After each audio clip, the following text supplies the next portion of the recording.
Yeah, there are a bunch of, it's such an exciting time in Silicon Valley right now, I think. It's a unique time in that,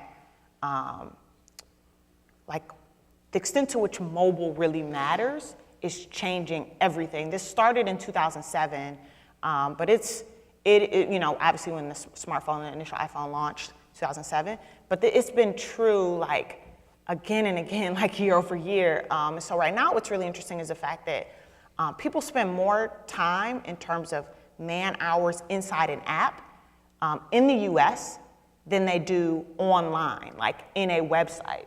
And so like that changes things. And it's like everything that we know is being disrupted and companies are now being built, right? So you think about companies like Uber and Lyft, those companies aren't possible without a mobile phone, right? The fact that your phone is with you at all times, the fact that your phone is deeply personal, it has sensors, it has this state-of-the-art camera, right? Like the iPhone literally disrupted the camera industry, right? Kodak. And so, all of these things change the way that people live and operate, and it changes messaging, right? WhatsApp really changed the globe because it now brings people closer together who aren't, who previously didn't have access to those communication channels. And so I think because it's such an exciting time in Silicon Valley, because of the extent to which mobile really plays a role in our life and it's changing the dynamics, I think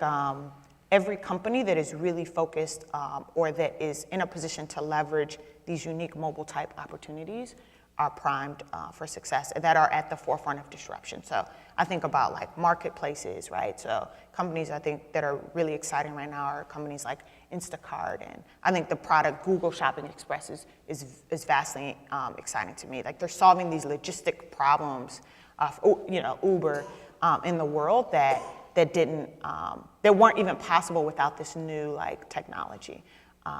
Internet of Things. I think that's like, I don't even think we're at the beginning of what that really means, right? What does it mean to be a smart device in your household, in your life, in your office?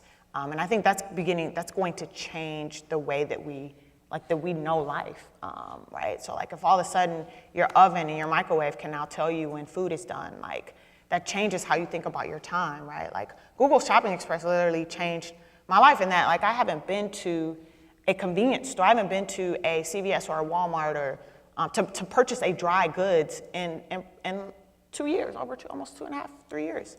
It's changed my life. It's made me far more efficient, solves problems for me. Uber's changing people's lives in that, Uber now replaces a need for a second car. It makes life more efficient for people. People potentially may not have cars because Uber and Lyft are so accessible. I think companies that are at the forefront of this are really interesting. There's also an interesting thing happening in the enterprise space. So I think about a company like Slack that is changing the way that teams operate and communicate with one another. Immensely fascinating. So the companies that excite me the most are companies that are solving problems that I have today. Like I hate email, and it's because it's just inefficient. Like it just hasn't evolved, right? Like the way you attach a document and send an email now is the same way that existed when email initially launched, right? And it frustrates me. And so, you look at a company like Slack that is literally changing the way that teams communicate. It's disrupting web-based email. And that is, I think, those are the companies that are at the forefront of innovation, and those are companies I'm excited about.